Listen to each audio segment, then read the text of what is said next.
can't go through another day of this. Don't worry, you won't have to. After we take care of Ferguson, we'll wrap you up in the bandages, and you'll take this little note I printed out on my new Dr. Sports medical diagnostic software, and you won't have to think about football again. Hey, I won't have to take phys ed either. Oh, by the way, how many cubic feet of helium do you think you need to lift 76 pounds? I just wanted to let you know about my study group. Oh, don't be a fuddy-duddy. I'll be your study buddy. I'm about to embark on one of the great challenges of my scientific career. This work right here is going to change history. I think this is going to be our greatest mission. I don't have time to study.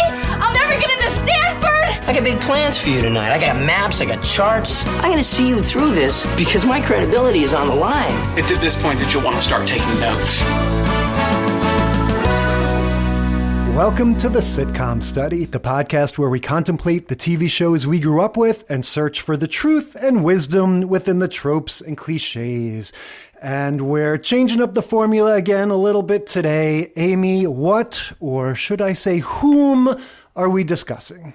We are discussing the eminent 90s girl. Preeminent? I don't know. Maybe both. Maybe both?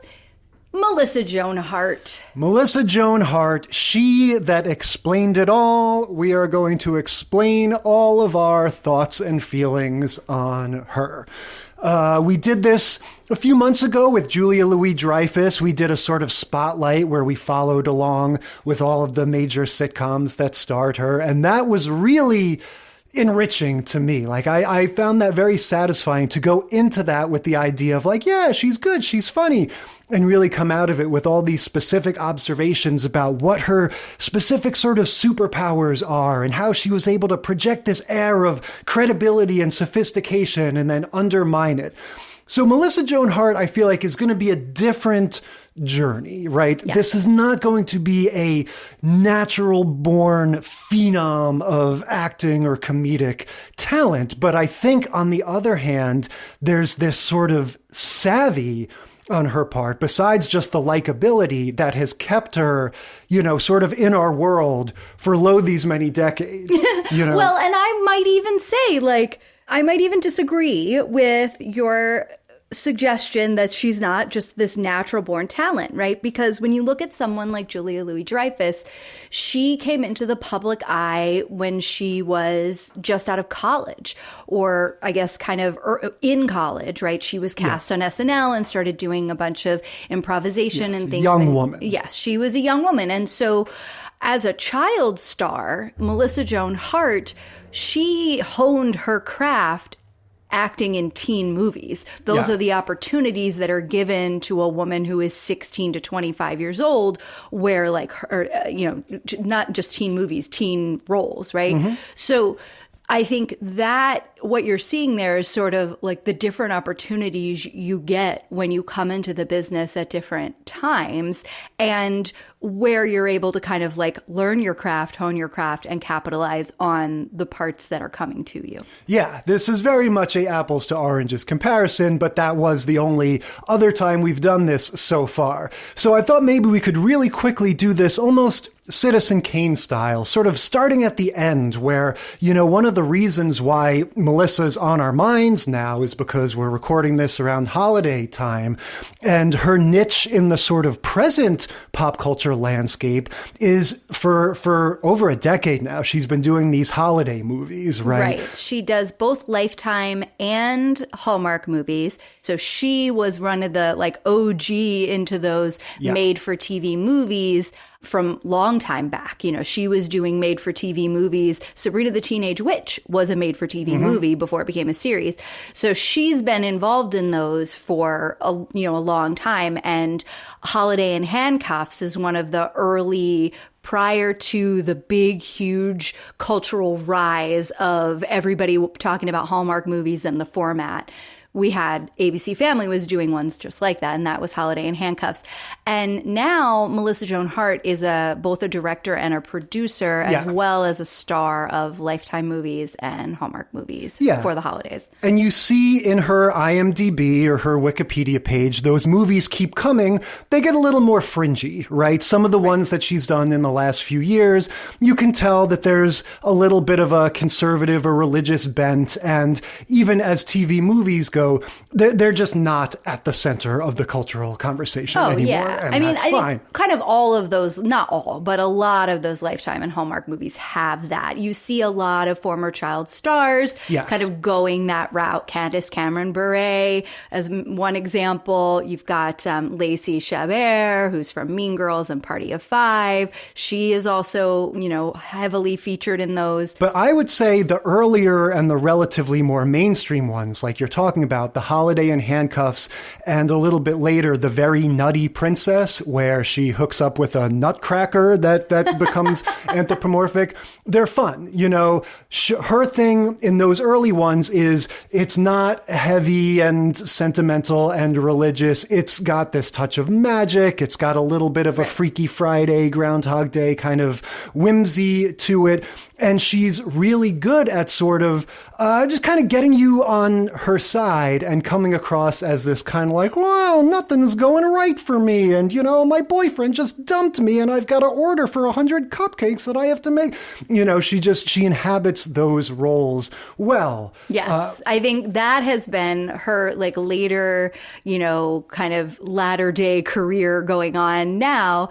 She's about our age. She's a couple years older than us. And so I think it's interesting that her trajectory has gone from cool girl to lots of alpha bitch kind of teenage girl roles, and then subverting that a little with Sabrina. She wasn't alpha bitch in that, but that was, a magical element kind of similar to Clarissa. And then, all of these guest spots, she's cheerleader. She's either the, what's her name? Tracy Flick. Yeah. Or she's, Little Miss Popular cheerleader, mean girl, kind of a Regina George sort of thing.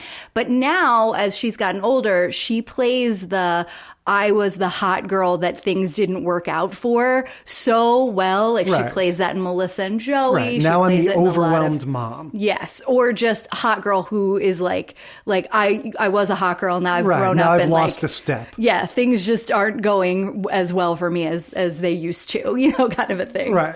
So we haven't set our lineup yet. What are our shows that we're focusing on? Well, we've talked about most of them. So we have the pilot episodes of her 4 big sitcoms. Well, 3 big sitcoms, and then the most recent one that she's done. So we've got Clarissa Explains It All. The pilot is called Revenge. And Sabrina the Teenage Witch, pilot is called Pilot. Melissa and Joey, also called Pilot. And No Good Nick, which is a Netflix multicam sitcom that it was about 1 season. It was one of those Netflix kind of things that was in 2 parts. Yeah. And that episode is called The Catfish. Yeah. So usually I leave most of the sort of research element to you, but I was curious. So I looked up, I did a little poking in Melissa Joan Hart's biography. And I have to say, just looking at her parents' background, it reminded me of the part in Austin Powers when Dr. Evil is in the therapy session and he's going, oh, my mother was a French prostitute with webbed feet, and my father would claim to have invented the question mark. You look at her Wikipedia page, it goes, her dad was a carpenter, shellfish purveyor, oyster hatchery worker, and entrepreneur. I just find that very whimsical. And then it goes on to say that her first television commercial was for a bathtub doll called Splashy.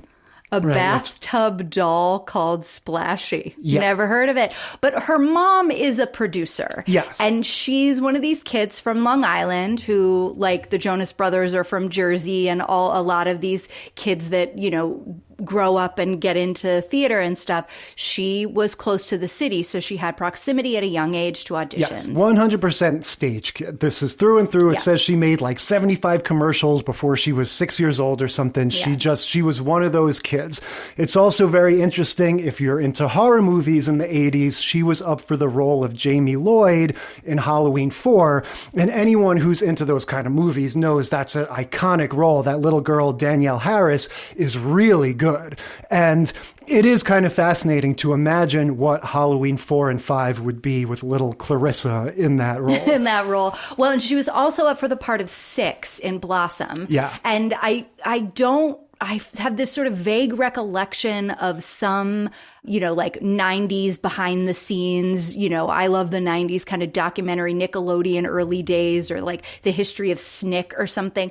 I remember watching that, and they, like, one of the producers or the creator of Clarissa Explains It All was saying that she was kind of waiting to decide on Clarissa, to wait to see if she got this other role, and then ultimately made the decision that because 6 was a supporting character and Clarissa was a lead character, she was going to go with Clarissa, even though Clarissa was on like this unknown network called Nickelodeon that basically just aired Double Dare, and you can't do that on television. And she made that choice to not be on, like an ABC sitcom. Yeah, which is funny because in this case, that is exactly the right choice. And she's been trading on that Clarissa notoriety ever since. But then there's other stories where some schmo opted to be the star of a sitcom instead of being on Friends because it's like, oh, I don't want to get lost in the ensemble. So there's no blanket policy for making that choice. But in this case,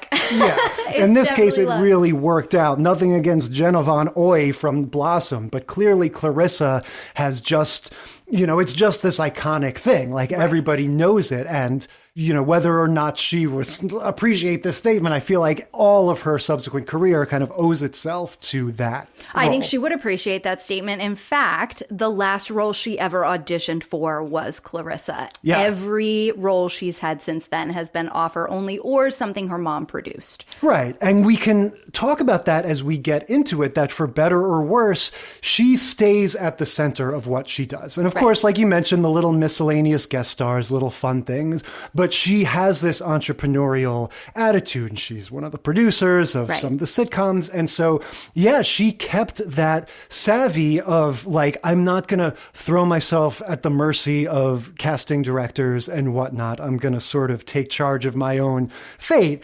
But anyway, even if that means I'm going to not become the next Jennifer Aniston or the next whoever, I'm going to do my thing and be in my lane. But she also, she's one of few Hollywood stars that has a successful marriage and has like made it through the child stardom relatively unscathed. Exactly. Relatively little drama. But so let's rewind back to Clarissa. Mm-hmm. This is what, 1990? So it starts in March 1991. That makes us 11. Yes, You're about I can to be remember 12. This coming out. This was part of that whole expansion of Nickelodeon. You had Snick, you had the Nicktoons. I don't remember exactly how it works out year by year, but late 80s, early 90s, there was a big push to, we're not just going to be, you can't do that on television and, the Count Duckula reruns from the BBC. We're going to have lots of new programming. We're going to try to go after older kids, teenagers,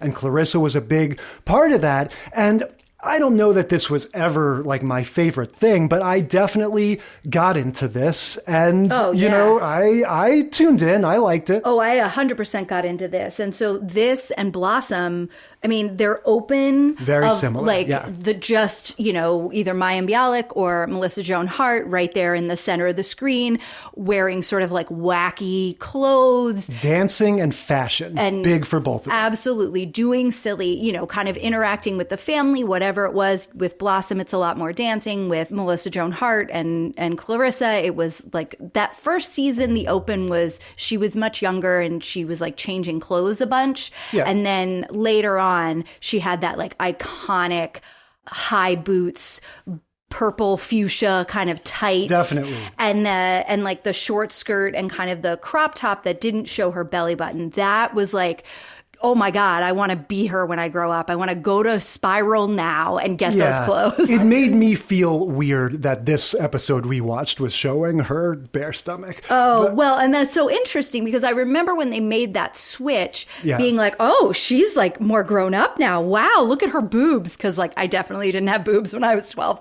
So I was like, wow, she's got boobs. Oh, she's so pretty.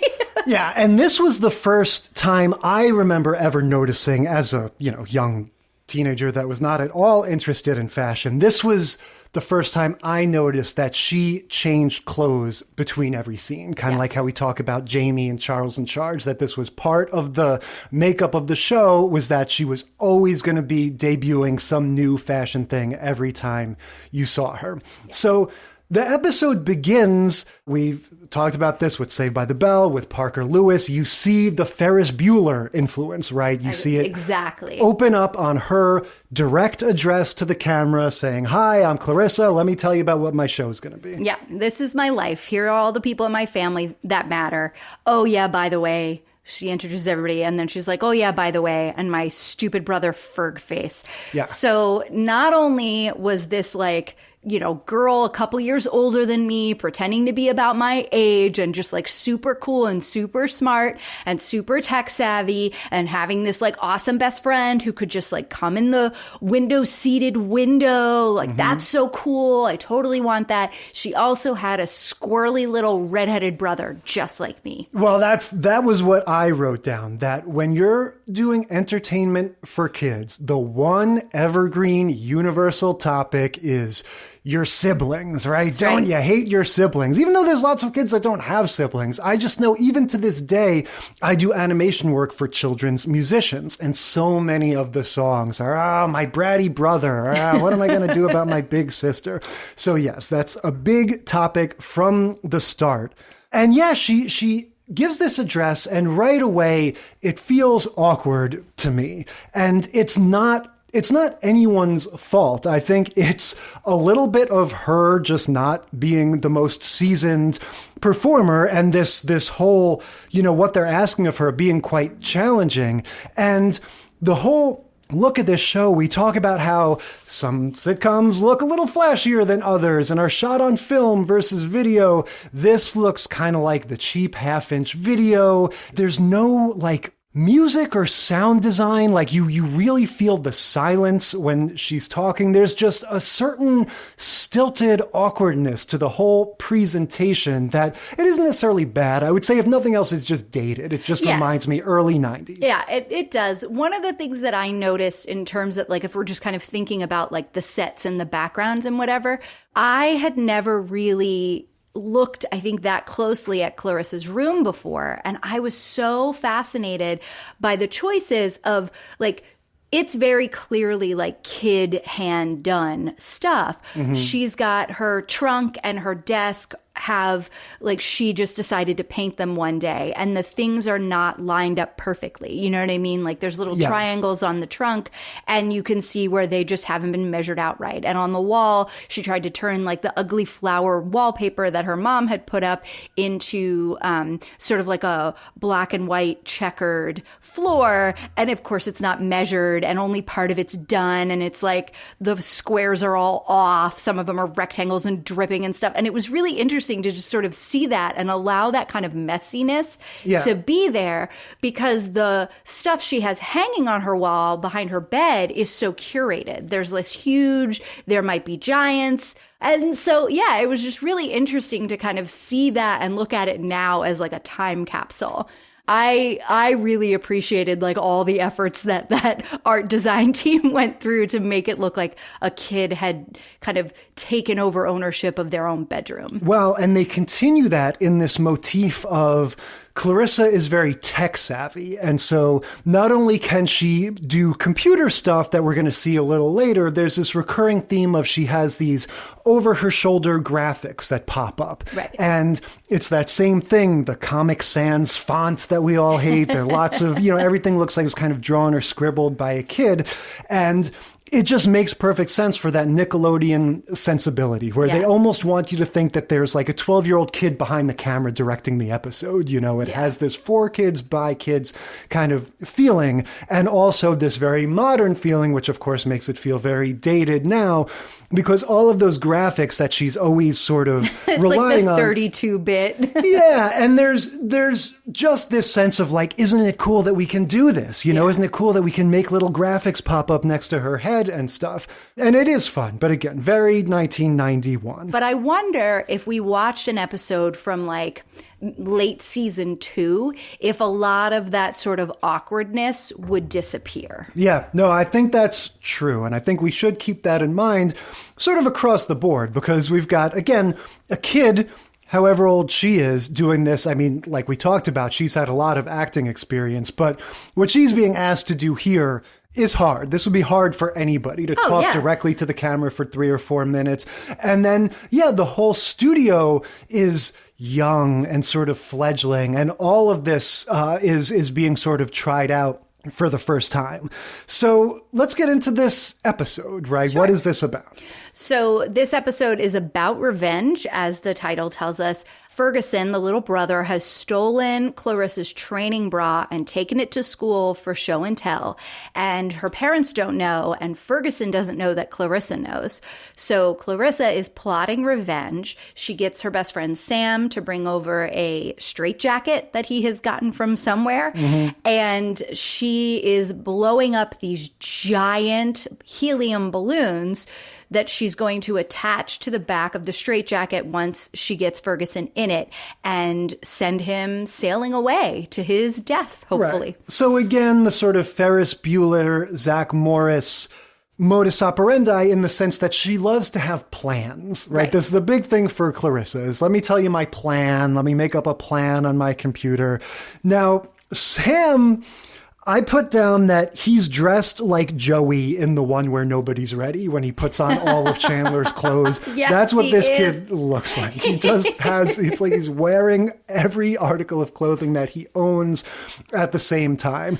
Oh, that's funny. He comes into the window, like you said, just like Vinny Del Pino and a handful of other, pop culture characters over the years. I like that he commits to it so much that when he gets injured later on, she'll hoist him up by a pulley system into the window. Right. Like, he cannot come through the door. There is nothing that he can do. So one of the fun behind the scenes nuggets that I read about while I was doing the research for this episode is that is a first floor set. So that window ledge is only about 3 feet off the ground, and he had to lay on his stomach and like just use his hands up the ladder and then lay there and then like pull himself up like that. Well, that makes sense. It's safer, even if it's a little awkward.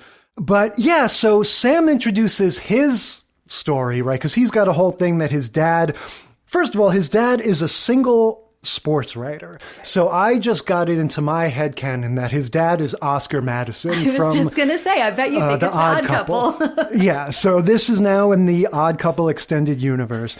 But he can see the audience too, by the way. I noticed the two of them will sit on the bed and sort of talk to each other and the audience. Right. So he has the same sort of clairvoyance as she does. His whole thing is his dad wants him to play football and he doesn't want to, basically. Right. And so Clarissa is going to have a plan for him. And, she's got her whole thing with the training bra and the brother. Bras, I feel like, were a big source of humor for this kind of tween audience at this time. I used to always notice how in Saved by the Bell they would try to say the word underwear at least once per episode because kids just thought that was funny and it was a little transgressive, but not really. And it's sort of the same thing, that it's like, we're not going to touch anything to do with actual sexuality, but we can show a little kid waving around a bra and kids will think that's funny. Right. And especially a training bra, right? Yeah. Like that's when young girls tend to need a training bra, is when they're still not ready to like admit that they need a bra yet. Like it's still kind of embarrassing. So that is a perfect, like, it definitely speaks to the girls. You know what I mean? Like I 100% was would cringe and be like, oh no, oh my gosh, I couldn't imagine if my brother did that to me. So she's got plans for everything. She's showing her plan for Ferguson to Sam on her computer, but it's less a plan than a video game, right? Her demonstration that she shows for Sam is just a full-on like arcade-style side-scroller video game. Well, it's her simulation of what's going to happen. Right, like we can practice on this video game before we try it in real life. No, it's her presentation to the board of this is how I'm going to rid my brother from the world. Right, but yes, this is exactly the sort of Nickelodeon logic that I love. Like, you got to think it takes hundreds of hours to program this demonstration versus like the 5 minutes it takes to actually like shove your brother in the closet or whatever the plan is. But that's the fun of the plan, right? Like that. And that's kind of, so this B plot of, well, in this one, it's not really a B plot. It's like the whole plot. But for most of the series, it becomes this sort of ongoing B plot that she's always got some plan to rid the world of Ferguson because he's such a disease. Yeah, he's almost like a little, they don't really get into it in too much detail, but he's almost like a little Alex P. Keaton, He 100% is a little like Alex a little P. I'm Keaton. proper and like and a little mini Republican who like cares about capitalism. His parents are both hippies. The dad is an architect, just like the mom from Family Ties is an architect. Well, and they have all the 90s jokes about the mom is making tofu pancakes. That's right? All that kind of stuff. She's very crunchy. Yeah. So, yeah, I guess she enacts her plan vis-a-vis Ferguson by tricking him to go into the closet. Right. So Ferguson has kind of gotten out of hanging out with his parents on the weekend by lying and saying he was going to be watching some National Geographic documentary. And so they've gone off to do their weekend things, and he's home alone except for with Clarissa, and he's eating Oreos and whipped cream, which who knows how those got into the house, but he's pretty crafty, and so is his sister. So Sam is waiting outside with all the balloons, and he's holding onto the door handle to keep him from flying away. And she convinces Ferguson that the bike that he has asked for but his parents have said no to is actually going to come for his birthday, and they've hidden it in the hall closet. Yeah. And so she traps him in the hall closet and then goes in after him and gets him in the... Which I had to ask, like, why does he need to be in the closet in order to wrangle him and get the straitjacket on him? So we don't see bad physical acting. It's the same thing that happened in Hannah Montana. Yeah. Well, I appreciate them doing that, taking him into the closet, than just doing a cut or a little flippy effect. So she gets him, and then she goes over to the door to open the door to get Sam to come in with the balloons, and she takes the handhold, he's holding on to the door. So as soon as the door opens, he's not holding on to anything except the balloons anymore. And he goes up and away with the balloons instead of Ferguson, and then crash lands and hurts his arm and neck. And that's why we get the pulley system to get him in the window later on. Right. And that was the sort of irony of her plan for Sam, right? Because she initially wanted him to basically fake an injury to get out of football. And then she ended up creating a situation where he actually got injured. And so, she ended up achieving her goal, which was now you don't have to play football and you also don't have to disappoint your dad. Yeah. So look, I'll say again, allowing for all of the caveats that we talked about, it starts a little shaky for me in terms of Melissa Joan Hart's command of the... No, look, Matthew Broderick in his early 20s, she is not, but she's also, 15. Yeah, and I don't think it necessarily works against her appeal in the show, right? Because if she's meant to be, sort of what we all are, what we all want to be as these kids watching it, she fits that. And 100. When she and Sam are talking to each other and they both have that same sort of stiffness, I'm going like, well, I can be a cynic and say this is like the blind leading the blind and neither of them are any good. Or I could kind of look at it as glass half full and say like, no, they're kind of both on the same page and their sort of, young budding acting skills are like kind of a good match for each other. Yeah, I think they're cute. I think, look, I just remember loving this show. Yeah. And I think you're absolutely right. It's not meant for adults to be like, oh, let's critique the acting. No, absolutely not. And it's the pilot. So early days, right? That's kind of where we are. But what I thought was really good about this was that even though, she's not Matthew Broderick and Ferris Bueller, when she has to deliver these long kind of monologues that she has to do, she is interesting, right? Yeah. Yes, there's some awkwardness, 100%, but she is interesting and there's something there, which is why, like I said, I think if we watched a later episode, we'd see a lot of that kind of smooth out and it would be more fun. The other thing that struck me when watching this is, like, this is so much like iCarly. Just because of like the tech stuff and because of how cool she is, and like Punky Brewster even a little bit. Like, this is if Punky grew up. Yeah. And I just really thought it was a lot of fun to go back to it as, being a fan when I was a kid. Yeah, and you see why this was so fascinating to us. And again, turning the clock back to a time when there wasn't, 25 different channels all devoted to kids entertainment or all this crap on streaming to sift through. And the idea of having this girl at this particular age and with this particular sort of vibe of the show was kind of a new thing. And so I think she carved out that niche, and that is a big part of why we still remember her, 30 years later. Well, she was the first female lead of a cable television show. I mean, there weren't a lot of cable television shows up at that time, but that is like the distinction of honor. You know what I mean? Like, she is this so that we have Wizards of Waverly Place. Yeah. And, all of these other things that have come since then. Yeah, no, that's totally true.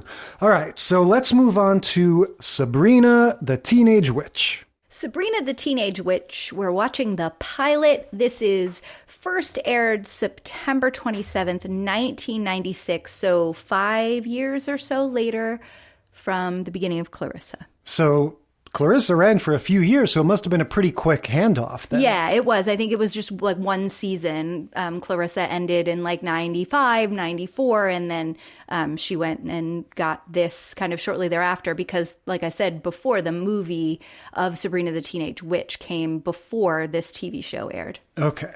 So, yeah, I've actually watched quite a lot of this show on early morning reruns in the 2010s, I think. This would come on, TBS or ABC or whatever in the mornings around 7 a.m. when I used to kind of work at my computer for like 45 minutes before I would head off to work.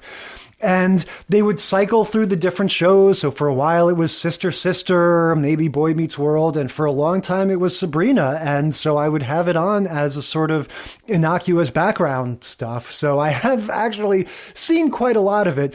But this was something that came out, after we had outgrown this kind of stuff. This was not something I ever really sought out. Right. My experience this was with sort of along the same time as Boy Meets World. It kind of, I think it started before Boy Meets World, but then ended up, they guest starred on each other's shows and stuff. They were in that same kind of world, ABC world. Yeah, and Sabrina the Teenage Witch, of course, is an Archie Comics character.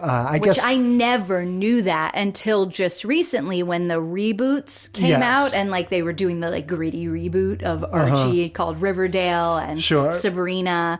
And they were like, oh, yeah, it's all set in the same Archie universe, the same town. And I was like, I'm sorry, what now? Yeah, no, she was a character from way back when. I don't think that really has much bearing on the way the sitcom plays out. But yeah, this is one of those sort of pre-CGI special effects type things. Not that CGI didn't exist in the world, but this is full of the goofy little in-camera effects and little puppeteering and things like that kind of make the show fun and quaint, especially now. But it's probably all the more reason why, when I was 17 or whatever, when this was coming out, it was not my thing. Yeah, this wasn't really the one that I watched. I have seen bunches of it like you in reruns, just because it was one of those things that would be on for me, not at 7 o'clock in the morning because I was generally already at work, but back in the afternoons, after school, that would be something like, oh, I'm making dinner, and I would see, and it would just be on. So this episode begins, and thus beginning the series, with Sabrina asleep, levitating. Her two aunts, Zelda and Hilda, are watching her with sort of pride, like, oh, she's finally reached that age where this stuff is going to happen.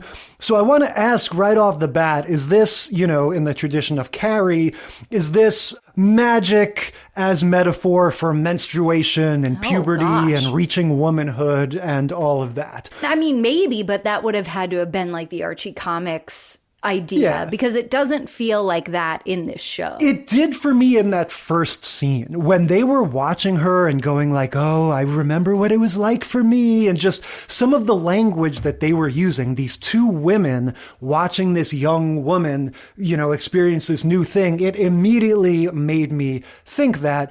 But then again, that's how all this lore works. It comes about when you go through puberty and stuff. So there's a little bit of a chicken and the egg type Yeah, I mean, thing. coming of age stories happen when you're coming of age, kind of a thing. Yeah. One of the things I did notice, though, is that she's 16, but they say she's starting her first day at a new school or a first day at high school. And so I was just I was like, well, if she's 16, she wouldn't be a freshman. So maybe she's moved. I think that's it. I think she's been sent to live with her aunts. We get some of this backstory later with this very specific, oh, you can't see your mother for 2 years within becoming turn a witch into a and all ball that. of wax. So yeah, I think we're supposed to understand that she's sort of a transplant and she's kind of starting a new life here with her aunts. And yeah, the crux of this episode is going to be her aunts trying to convince her that she's a witch. And her dad can't raise her because he's been sent to the other realm. Yes. Okay. And he now lives as a picture in a book, much like a character in a Harry Potter effect. But yeah, it begins with the aunt presenting her a little witch cauldron for her birthday as this sort of like, I don't know, cute way of telling her that you're a witch. Right. And she's like, thanks. I guess I can put little flowers in it or something. And they're like, it's a cauldron.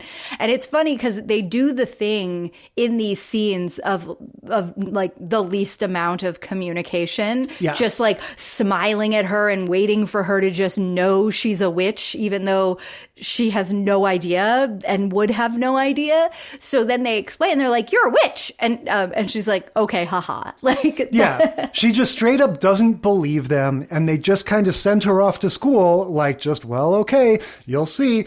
And all this time. And be careful not to point at things with any intention, is what they say. Because the first few instances of magic that we see are these inadvertent things that she herself doesn't notice. We see little, moments where she'll say, oh, I wish it wasn't raining or whatever it is. I don't even remember the specifics. As she's starting to go through her day and go to school and everything, I realized this is not the kind of show, production-wise, that I thought it was. I was thinking of this as a multicam sitcom, but as I'm watching it, it becomes clear this is much more like Square Pegs. I think this is a single-camera production shot like a movie in houses or schools or sets or whatever it is, but you can see clearly whether it's, a mirror in the bathroom or angles in the house, that they are in these places and moving the camera like they would in a movie, and then adding these fake laughs and these other things to sort of make it feel more like a traditional sitcom. So kind of like Spider-Man, she finally understands her powers when she's confronting a bully. Right? She has a face-off in the cafeteria with Libby, the mean girl, and everything kind of comes out. Right. So prior to that happening, the big happening in the cafeteria, Sabrina has gone into the bathroom and mean girl Libby and her two friends are in there, and they're being mean to Sabrina, and she goes to leave and she makes another comment and she, turns around and points at her and is like, no, you need to. And then Sabrina flicks something, right? And it bewitches Libby's lipstick and she draws all over her face. But Sabrina's gone by then, doesn't really notice that has happened.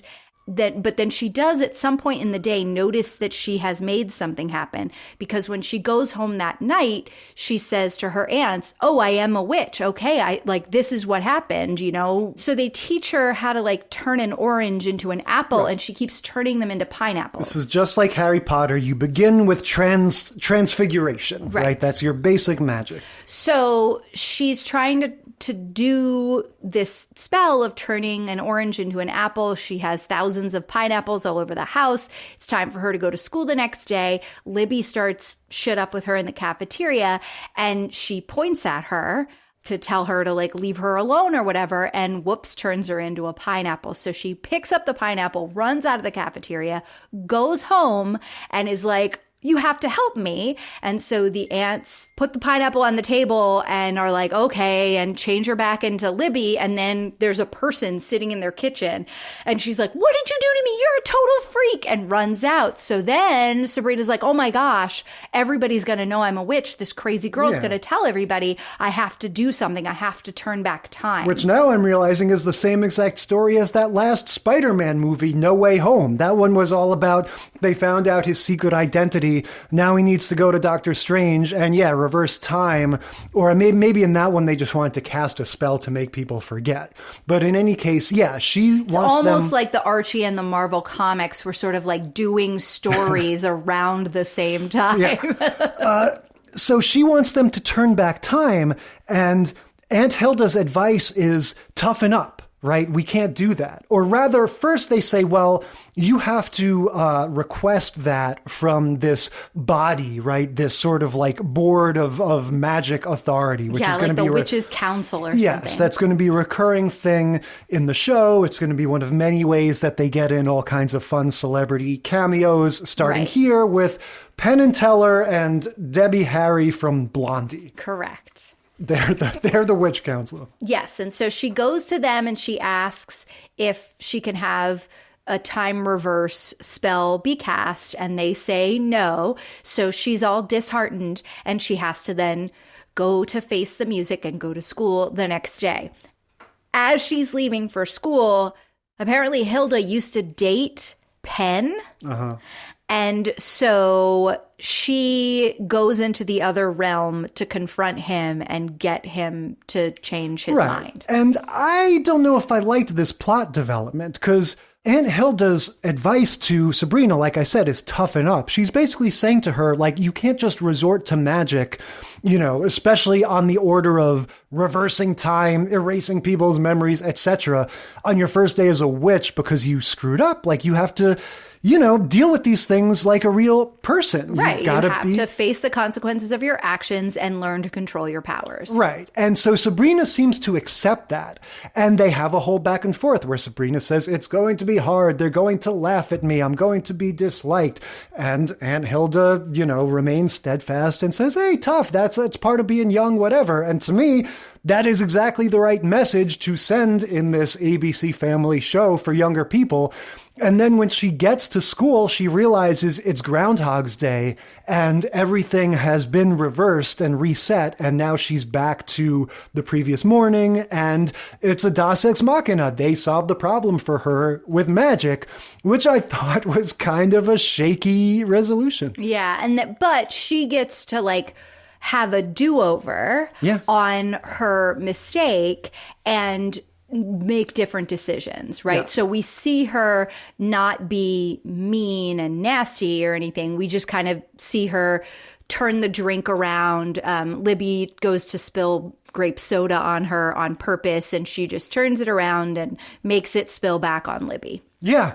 Which is all fine. And of course, she has some other benefits, like she asks out Harvey, her crush, before Libby has a chance to invite him to her party and all that. I just thought I preferred the message of magic is a last resort, solve your problems for yourself, to we're going to go and use our connections, because I used to sleep with Penn Jillette to reverse time and fix your mistakes for you. No, it's true. But in terms of the acting, I think we don't get fourth wall breaking in this, but we definitely have the, fanciful elements that are different but similar to what we saw in Clarissa. Melissa Joan Hart, acting wise, we definitely see the journey from kind of precocious kid to young woman. She's a much better actress. Yes, she's especially, like we said, given that we were watching the very first episode of Clarissa, there is a world of difference. What I would say is you see a comfort, a confidence, and a charisma that is, was not totally in place in Clarissa episode 1. Now we see, oh, sure, she's fun to watch and very comfortable.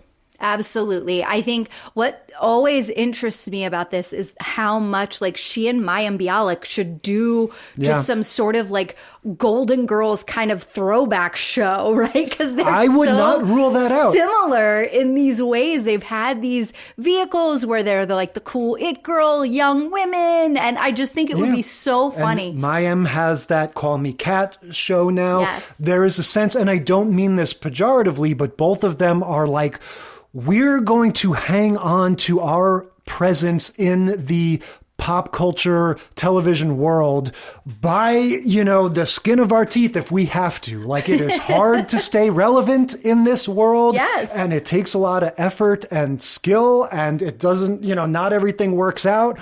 But both of them sort of have that grit to sort of stay in our minds. Absolutely. Anyway, I think that would be, I would watch the hell out of that show. Yeah. With the two of them. I'm trying to think if there's another woman we can get in there from that like same sort of time frame. Yeah, she was a little bit earlier and had a different career path, but Sarah Jessica Parker was the one that I was comparing Clarissa to as that's your A-list best case scenario trajectory. I see. Oh, though, now that you've said that, what the one that came to mind, and you could get somebody like Soleil Moon Frye or even Alyssa Milano, who didn't like have a young kid like I'm the lead of the show kind of a thing. Yeah, she was young when that started. Sure, but not in the same way that Punky and she Blossom wasn't the center. Exactly had this like kind of feminist. She could be the neighbor. She could be the neighbor with the Facts of Life girls or something.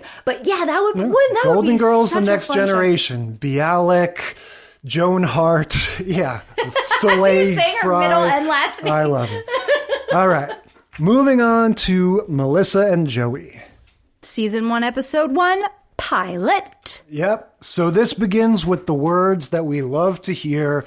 Melissa and Joey is filmed before a live studio audience. You're damn right. This is the first time Melissa had ever worked on a sitcom in front of a live studio audience. Her 2 other shows did not. And so she gave some interviews talking about how that was initially sort of disconcerting. Sure.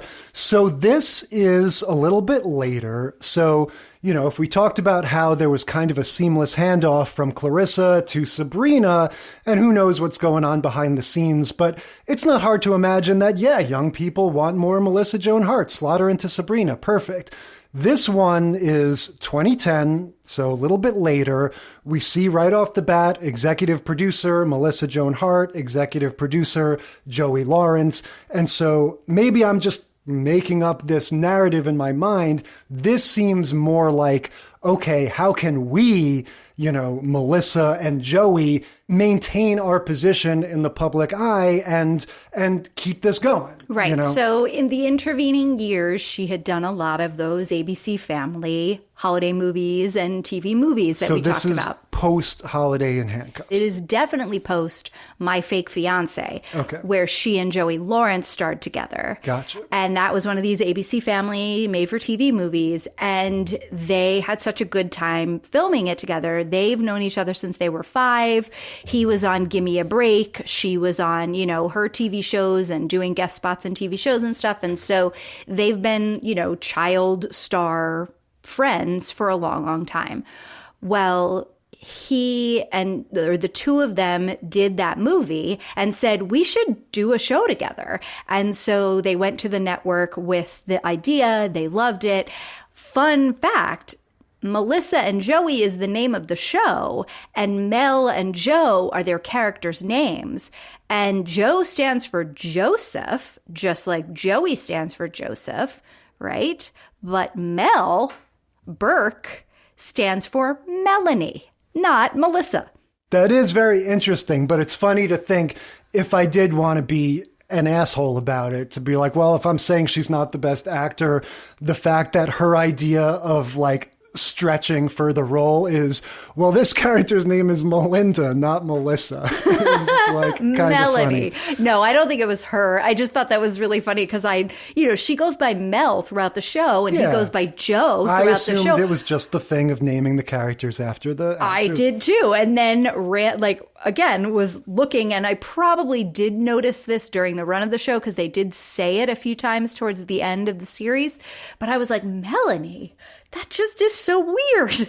Yeah, I wonder why they did that. But okay, in terms of like tracking her as an actor, I feel like she's hit her stride now. We are now seeing that like 100% focused kind of, alpha A-type female character that is, kind of smooth sailing and is exactly the type of woman we all want to be because she's a boss ass bitch. And then just underneath the surface, the legs are pumping, and it's kind of all about to fall off the wheels and fall apart. Yeah. Similarly to our friend Julia Louis-Dreyfus in Veep. Yeah.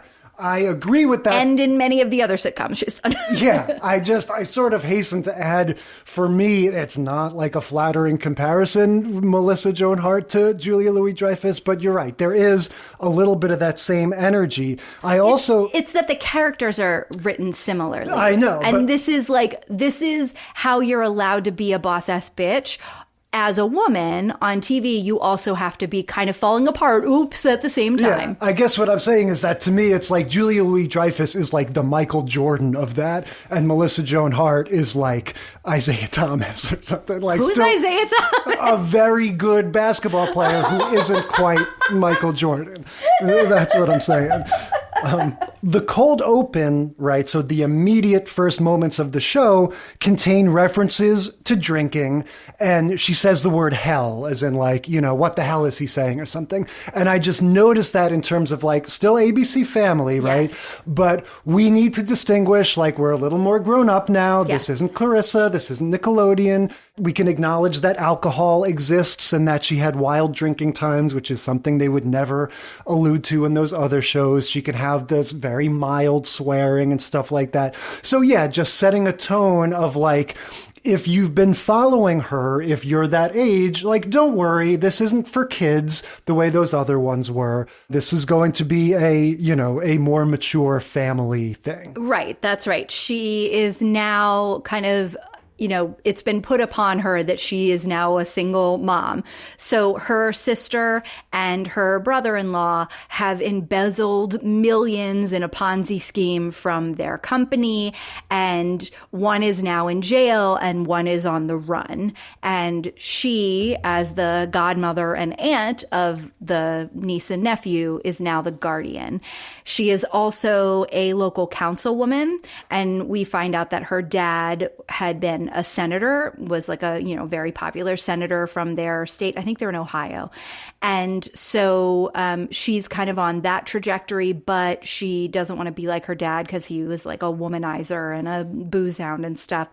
And yet throughout the series, we get to see her like making similar mistakes and not necessarily being an asshole, but definitely being like self-centered and a little bit wild and crazy. Now, this is my big note for this show. What you just explained in about 30 seconds, the show fails to effectively communicate despite being drenched in exposition from the moment it starts. Like, the whole setup of this show, the fact that these kids aren't her kids, they're her niece and nephew from this brother and sister-in-law that were involved in this scandal, and what her job is and what her role is and who Joey is and how he relates to her. All of that is quite confusing to me, despite the fact that there's so much dialogue that's trying to weave in these facts in a way that seems nonchalant. I wonder if they wouldn't have been better off just having one of those intro sequences that says exactly what you just said to me. That just says, hey, everybody, I used to be this, and my brother got arrested for this, and now I have to take care of his kids, and just get all the information out of the way instead of trying to organically weave it into the dialogue so that drip by drip we're figuring out who everybody is. I found that aspect of it annoying. That is, wow, I did not have that experience at all. How much have you watched this show? I watched it, sort of out of curiosity when it came on. It's like we always say now, you're talking about the 2010s. I was grown up. I wasn't, watching ABC Family sitcoms, but I remember throwing this on just out of curiosity. But I didn't really remember the setup of it beyond Joey had to be her nanny, and that being a very goofy sitcom-y premise. Right. I mean, they're definitely going for a who's the boss thing. Like that. Yes. He even makes reference. He's like, I'm like Charles in charge here. You know, he makes that joke. But so, yeah, I mean, to me, the setup for this show is who's the boss. Joey is this Italian guy who's who's the boss plus all these other things. Who's the boss didn't also have political scandals and by the way, these aren't my real kids and all this other stuff. I used to be the legal consultant, or I used to be the business manager for such and such hedge fund, but he turned out to be a criminal too. Like there's so much going into this. No, it's the same company. What do you mean? Joey worked worked for for her brother-in-law, and he's out of work now because he was the only one in the company who didn't end up being indicted under the federal investigation because he didn't know. He legit didn't know. But they do play that for a lot of fun, like throughout the series. I'm having a hard time because when this show was released on like Hulu or something, so in like 2015, 2016, I binged as much of it as was released. And so I missed I think the end of season 4. So I watched it kind of all in one chunk and loved this show, just had so much fun with their chemistry is great. Like it's a really fun will they, won't they, that they do a good job of stringing out over 4 seasons. Yes, this is one where they have no pretensions of a romance? Okay, I guess we could try to make that part of the story. Like this is obviously where they're going with it from the jump. But they don't. Like that's, you know what I mean? It's obvious where they're going with it from the jump with Friends too. But with this one, they don't even go on their first date until end of season 3 or something. They have to take a while to get there. Yeah, they really do. And they have fun with it. And there's lots of her dating and him dating and all. I find this show so charming. I really enjoyed it again when I binged it way back, I guess, oh my God, 8 years ago now. But it just is so, I'm trying to put myself back in the headspace of not really understanding the premise like you did, because I'm like, it's so very clear. Yeah, no, and it is clear. Once you get it, you get it. But it is a choice to have those kids be introduced and then discover, oh, wait, they're not her kids, and discover, okay, she's this politician, but this thing happened with her brother. What's the deal with, and then Joey Lawrence, speaking up in the meeting, he's, at her town hall. That's how we get introduced to him, and, not being totally clear on what his role in all of this is. All of it is a choice to sort of dole out that information. And little by little throughout the pilot instead of all at once. Yeah, that's true. And that's why I wonder if we had dropped into it like we do so many shows somewhere else, if you'd have been even more confused. Because at least in this one, they're making an effort to explain what's going on. Yeah, but it also wouldn't have necessarily bothered me, or I would have just turned to you and said, so what's the deal with that? Or, Yeah, you're expecting to be confused mid-series, but not in the pilot. Well, like I said, the tragedy of it is that there's so much dialogue devoted to exposition, and yet it's still confusing. And yet I'm still kind of going but wait, who is he? And I don't really get it. To me, it's, it's a lose-lose. I have such a biased reaction to you saying that right now. I'm just that's because you're a dude and you don't understand human relationships. Well, In any case, which isn't true, but it just, I'm like, whatever, Jay. How can you not get that? I mean, I caught up eventually. So the story is going to be Mel is overwhelmed in general. There's a garbage strike. That's what she's dealing with work-wise. Her kids are getting in trouble. Her niece is always getting in trouble at school, and she refuses to go to the parent-teacher thing. There's just like lots of strife from all directions. Right. So the garbage strike is happening because as councilwoman, Mel has tried to increase school funding. So to do that, she cut garbage pickup. It was like 3 days a week, and now it's only 2 days a week. And so people are pissed off that their trash isn't being picked up. So it isn't the garbage men that are on strike. It's angry dad, like as Taylor Swift would say, dads, Brads, and Chads. All right. So it's her neighbors. Not just her neighbors. It's people. And yeah. So like, but it's very specifically like angry white men is what they keep kind of coming back to. And so they are lobbing trash bags like onto her front lawn and front doorstep. So there's all these fun gags. Like every time they go to leave, they're tripping over trash and trash keeps getting thrown at them and whatever. So that's that kind of storyline. And then you have Lennox and Ryder's played by the kid from Love, Simon. He was like up for an Oscar recently. He's a good little actor, and you watch him. Speaking of kid actors, like he's pretty young at the beginning of this, and it spans kind of like his teenage years. So by the time this series is over, he's like a grown-up, and he does a really good job. He's absent for part of it, I think, because he was filming a movie. So he kind of, his career sort of started taking off after doing this show. But so got the garbage strike. You've got Lennox, the older sister, who's Mel's niece. Mel used to be the cool aunt, and now she has to be like a mom type figure and an authority figure, and that's not going over well. And Lennox is rebelling because her mom's in jail and her dad's on the run, and she just is like, meh. So she's taking out her anger at her school and at Aunt Mel and not really being her best self. And then you just got like kind of all the normal stuff of like being a grown-up woman. Mel's trying to go on dates, but she can't make time to make dates. And she's trying to feed the kids, but she doesn't cook. So what's she going to do? And oh my gosh, and garbage and all this stuff. So lots of things happening. Yeah, and Joey Lawrence plays this business guy that initially is just one of her constituents, right? To be honest, this is what confused me the most because, like I said, we get introduced to him at the town hall. And so I just didn't understand like what his role was at first, but he's just a citizen with gripes that he's airing at her meeting. Yeah, right? He shows up to try to like put her on blast at the meeting. Like, where's your brother? Why don't you find your brother? How can you be an honest councilwoman if your brother's or, you know, your brother-in-law's on the lam or whatever?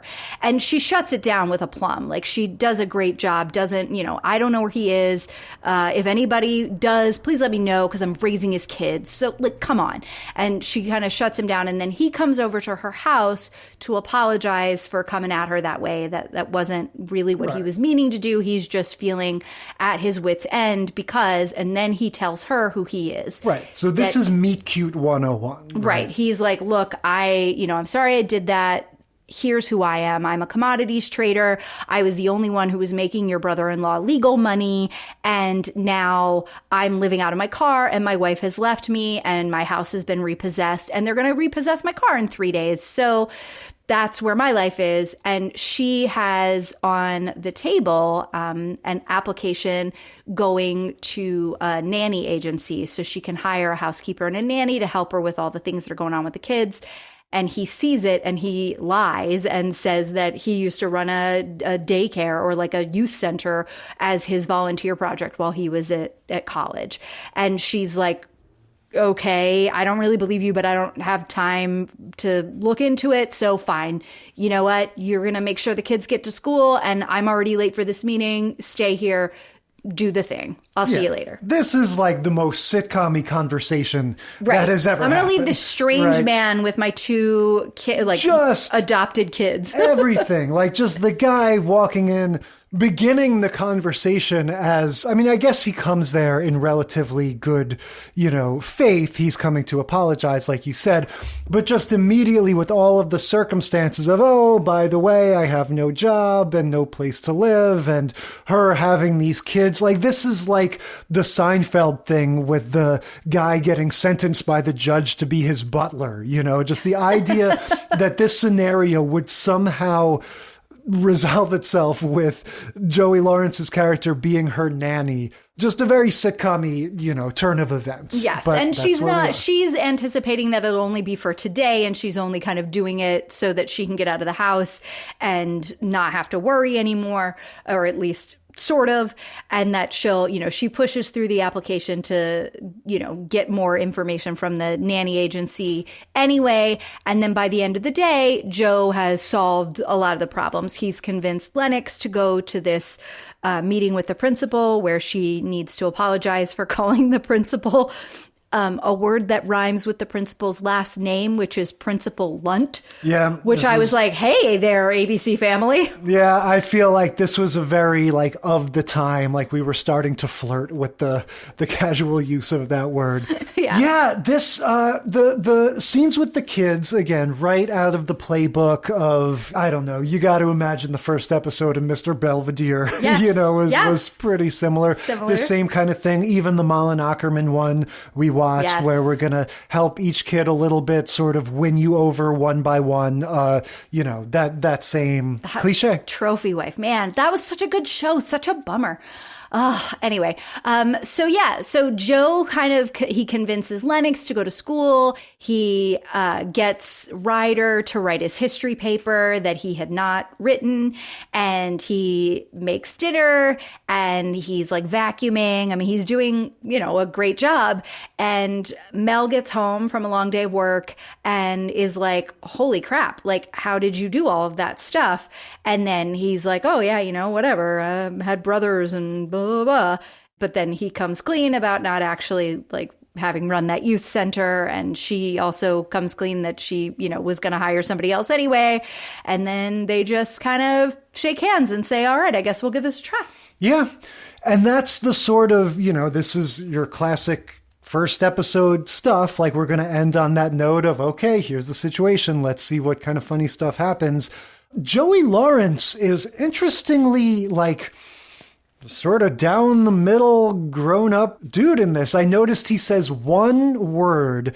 I couldn't even tell what he was saying, but he does his whoa thing. He said, wow. Okay. He said, wow. And it was funny because he was like, wow, but it wasn't whoa. No. He does that in this show as a joke a few times later on. He was, whatever that was tapping into the Blossom Joey, the Joey Russo, as it were, a little bit. Yes. But besides that, he looks totally different. He shaves his head now. He's got this very aggressive widow's peak.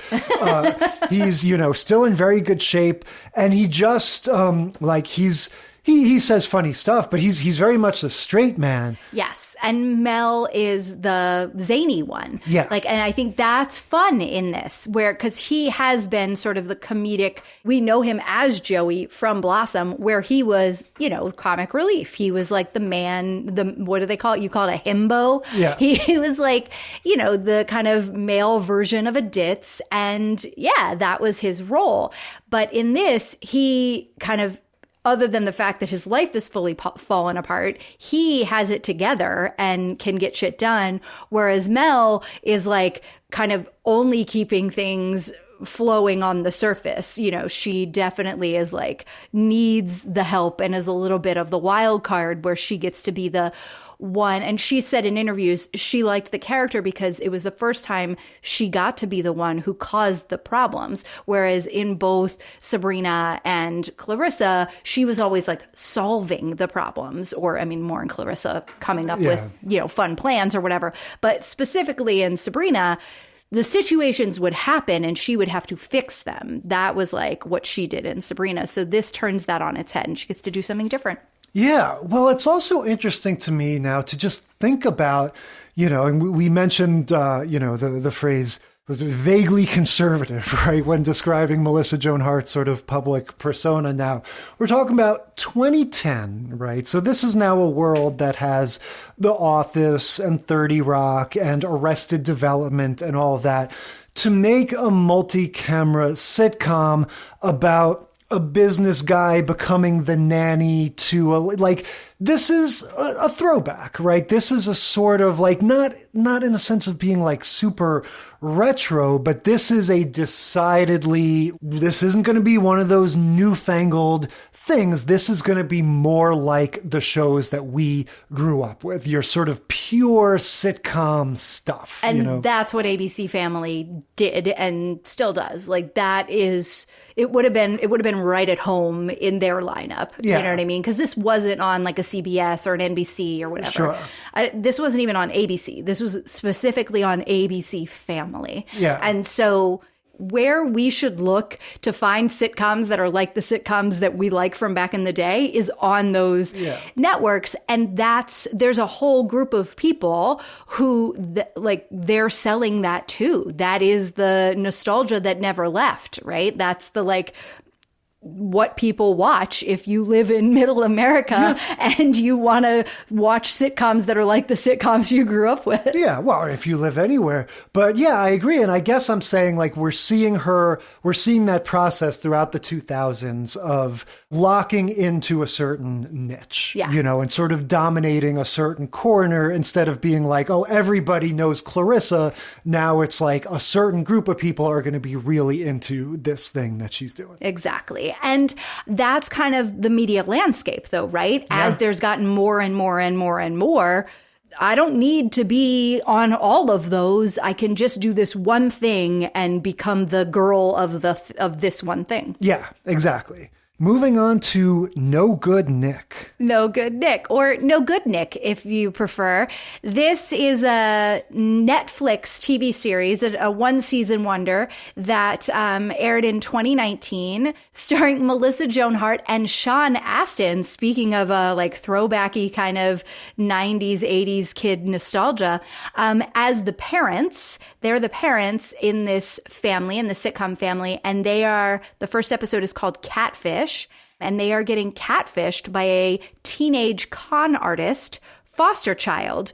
So her foster parents are Sensitivity from Herman's Head and Ted McGinley from every single last season of every single sitcom that you didn't like. Jefferson on Married with Children and Richie Cunningham's brother. And right. He's the death knell. You bring him onto a sitcom and the sitcom ends, except for Married with Children, right? That was the one that he didn't kill. So they're the foster parents. We only see them once, a couple of times, because she is trying to ingratiate herself to this family that she is purporting to be their long-lost cousin.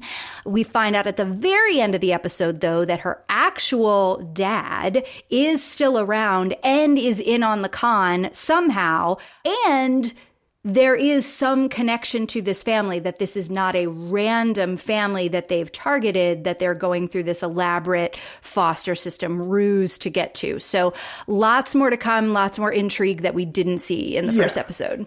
So the existence of this show is very interesting, right? This is a bizarre sort of hybrid of new and old. Like we said, this came out on Netflix relatively recently, so it's there for anybody to watch it.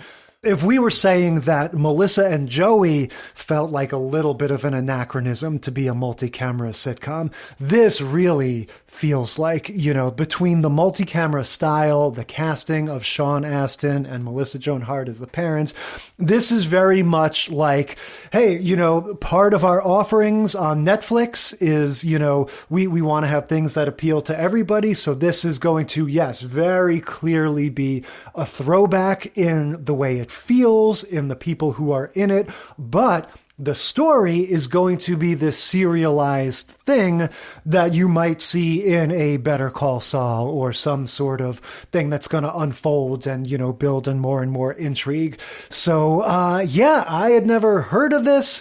It's something. Yeah, it's really interesting because it feels like it's a show for tweens. It feels like a Lizzie McGuire or a, Big Time Rush, not necessarily with all the sparkly Disney stuff that those have. But that's like, it kind of feels like that sort of a show. It really focuses on the kids. The main character is this teenage girl who's a con artist who is, a lot of fun to watch. But the sister, the girl who plays the sister in the show, in the family, Melissa Joan Hart's daughter, I think is really fun to watch. She's got that Tracy Flick personality, and she is a good little actress. I find her really interesting and captivating. But yeah, it was strange to me because I was like, that you've got these two kind of bankable stars in Melissa Joan Hart and Sean Astin, and they are like the parents in a kid's sitcom. We barely see them. Yeah, they're not in it that much, but I could understand why at this point in her career, especially if you've got someone like Sean Astin also on board, and if you feel like the overall quality of the show is good, right, like it's and got that's a good what budget to it and stuff, it's going to be a legit thing, that you would go, yeah, I'll be the mom in this. Yeah, and I think that this is a good story. I think the reason that it doesn't catch on is that it's got a grown-up story in a teen show body. And so it doesn't have the feeling of the teen show in its storytelling enough to keep a 15-year-old watching it. But it doesn't have the look of a good show that would keep somebody who is kind of an older person who would be interested in a story like this. Here's what I would say. The crime aspect of this doesn't hold up necessarily as a serious story. I think this is meant to be the iCarly of con artists. I think this is for teenagers, and this girl is meant to be a cool character that you're going to relate to, and I'm sure go on this moral journey with as she gets more attached to this family. The movie Opportunity Knocks with Dana Carvey from the 80s is a lot like this. And so I think I saw it as something that is definitely meant for teens and tweens, with this sort of twist to it. That they have the cachet of having these more famous parents. Well, but I mean the twist of her being the con artist also. Oh, I see what you're saying. But see, I think that is kind of, they give it away in the first episode that this is her redemption story. That you can see right away she's going to fall in love with this family and she's going to want to. I can. That's all part of the reason why I say younger audience or family audience. Right. So maybe this is just like a Netflix decision that we're aiming with this tween show. We're aiming for those kids. And if their parents see that Sean Astin and Melissa Joan Hart are the parents, then maybe they'll stay and watch it too. Oh, 100%. I think this is straight up family programming. Yeah. This is exactly the same thing when you bring your kids to a Disney movie. It's well done, but if you're an adult, of course you're ahead of the story. Of course you understand where they're going with it, and it has very much that vibe. But like you said, it focuses on the kids, so I don't think we need to get super into it. The main crux of a lot of the scenes is Nick, this main character, trying to convince these two siblings who are, to different degrees skeptical of her, that she really is their relative and that she's not scamming them. And, it's interesting, I'm tempted to say across the board, the acting is just better these days than it was back in the early 90s, it almost just seems like the same way technology and everything has improved. These kids are just more honed. Well, they have legit been on camera since they were born. Yeah. You think about kids, a lot of people who would follow a Melissa Joan Hart track today, they become YouTubers when they're 5 or 6 years old, just trying to get their face and their name out there. So young actors now started honing long before we ever did when we were back in our day, Jay. Yeah. So I don't know. Where do you want to go with this? In terms of what Melissa is contributing to this, I think it's kind of like you said, there's, just her presence and Sean Astin's presence gives it this nostalgic air of credibility, and they're good, but it's just not really about them. It's not really about them, and I think it is an interesting decision on Netflix's part to try to compete with Disney in a tween show genre. I think that's kind of interesting. It clearly didn't work out, and it's not something that I've seen them go back to. Do they have others in this vein? No, like I was saying when we watched it, I think for them to do a multi-camera sitcom at all is very rare. The only other one I can think of is the short-lived Chuck Lorre one with Kathy Bates as like a weed grower. Because in general, I think Netflix is, as a brand, new and disrupting and different, and they're not necessarily looking to go back to the old days of Jackie Gleason and and if you want to watch those old things, just binge Suits like everybody else is. Yeah, but the one thing I did want to throw in there is if this is coming out of 2019, this could be a casualty of COVID to one degree or another.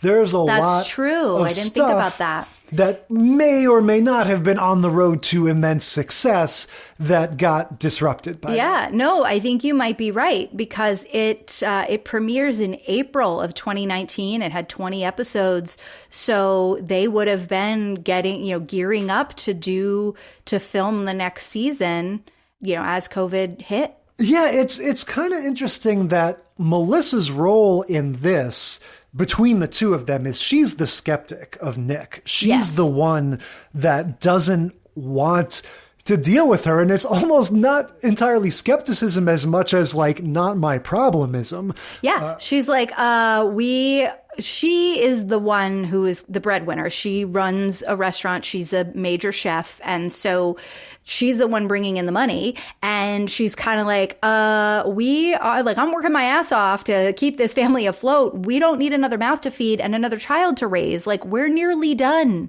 Yeah. Let's go. Yeah. And Sean Astin is played as the much more humanistic and sort of touchy-feely guy, and is more trusting, maybe naive, and is sort of more easily won over. And then the two siblings have that similar, the genders are flipped, where the sister is more trusting and is more easy to win over, and the brother kind of remains more skeptical.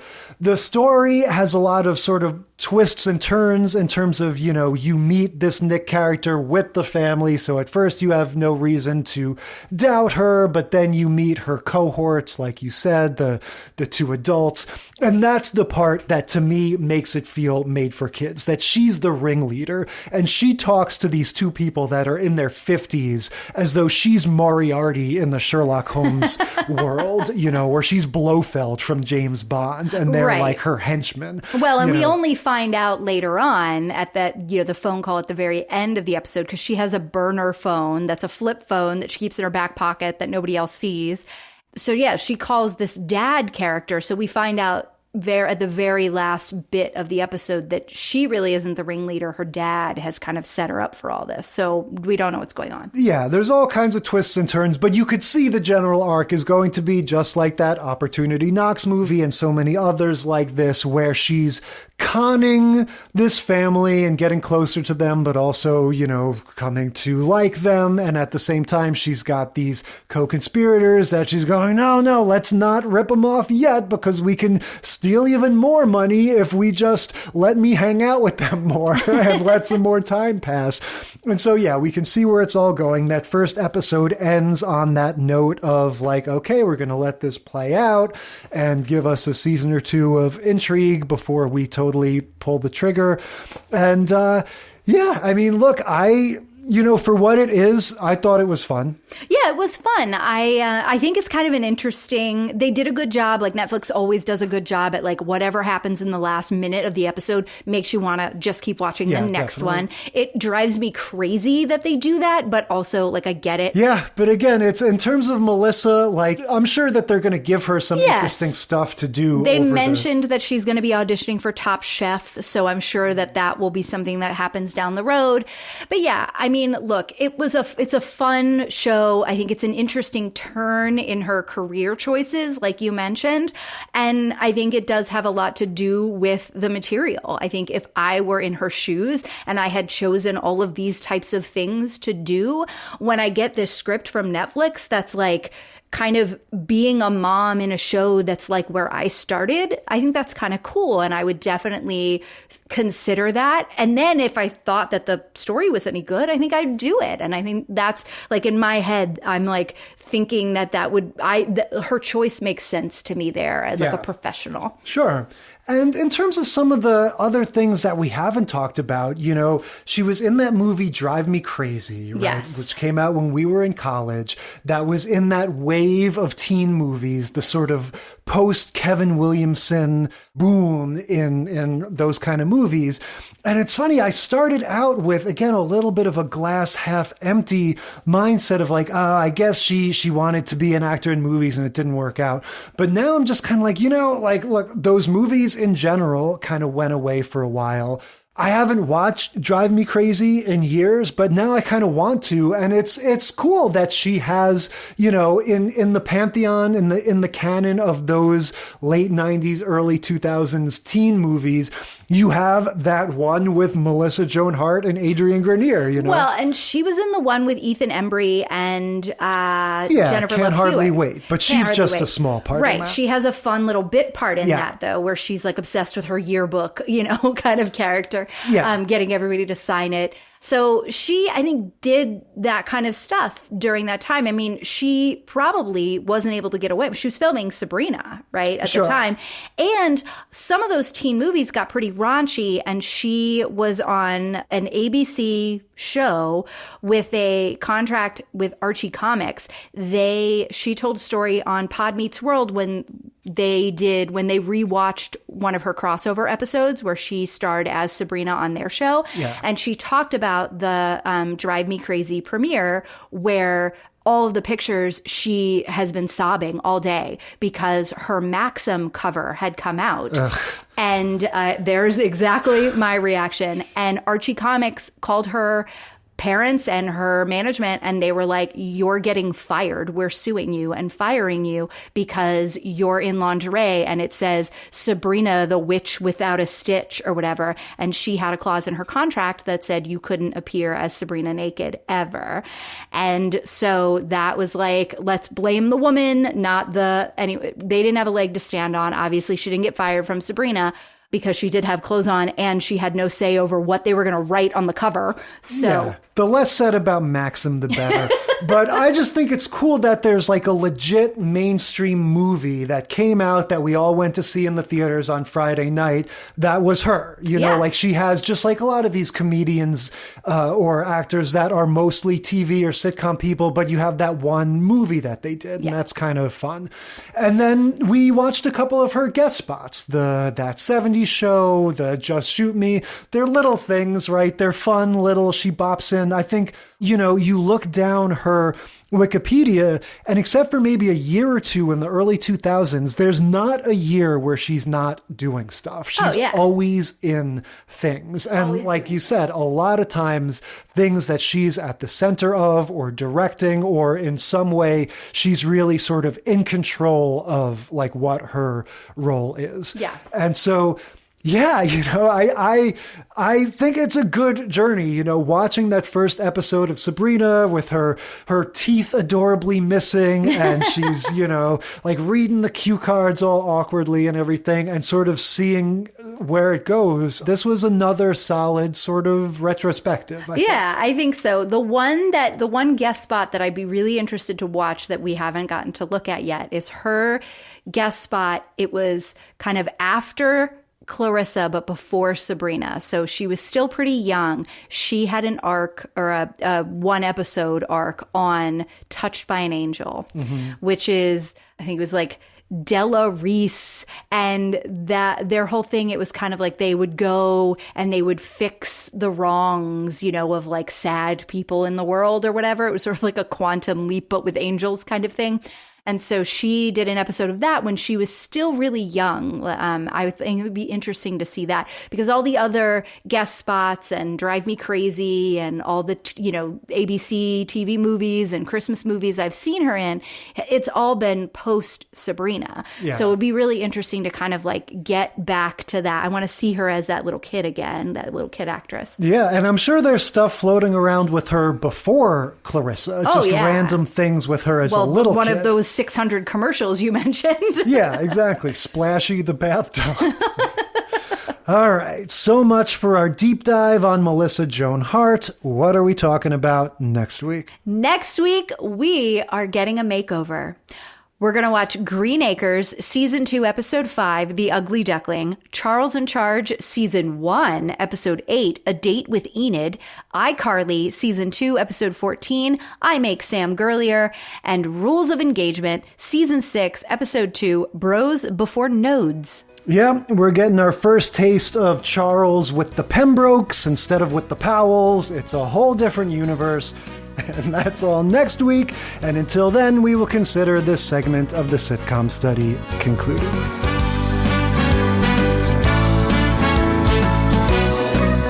Thank you for listening to the Sitcom Study.